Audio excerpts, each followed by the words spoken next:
Et maintenant, comme on nous annonce des températures étouffantes cet après-midi et surtout demain, on va se rafraîchir au bord de l'eau. Pas l'eau de mer, mais des endroits en France où l'eau a forgé le paysage. On en verra quelques-uns dans les jours qui viennent. Aujourd'hui, les gorges de Dalhuy dans l'arrière-pays niçois. Les passionnés de l'endroit les comparent volontiers au Grand Canyon du Colorado. Dans les Alpes-Maritimes, Mathieu Dupont et Fabrice Maillard.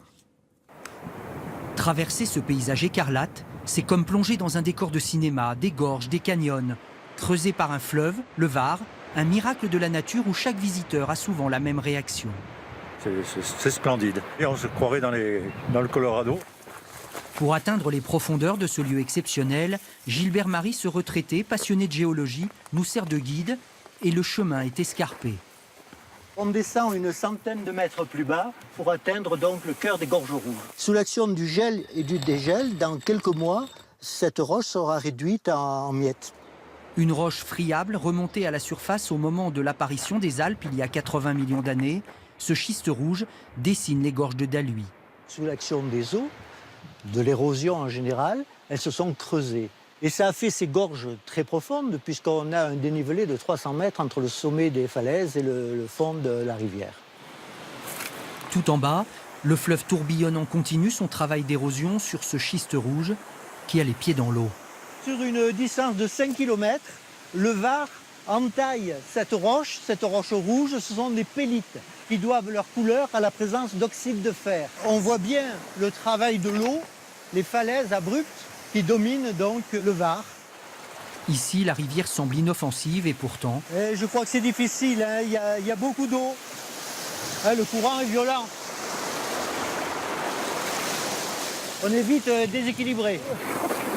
Il est plus sage de remonter. Et d'ailleurs, en hauteur, l'eau est toujours présente, mais d'une façon bien plus discrète.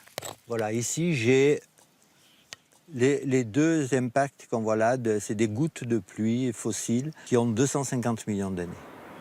Classées réserve naturelle, les gorges sont un terrain fantastique pour les naturalistes et leurs drôles d'outils. Je vais chercher les espèces de papillons qui vivent sur la réserve. Je ne l'ai pas eu. Le deuxième essai sera le bon.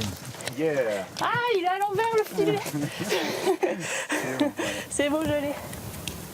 On a inventorié environ une soixantaine d'espèces d'oiseaux, plusieurs espèces de papillons, de libellules, même des escargots très rares qu'on ne retrouve nulle part ailleurs.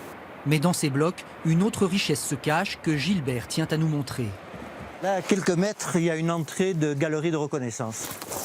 Le cuivre, qui au 19e siècle a longtemps été exploité dans ces galeries abandonnées. On commence à entendre l'eau et on va chercher des traces de cuivre. Là, on arrive à la zone où il y a du cuivre. Une tache verte ici. Des traces qui prouvent la richesse minérale des gorges.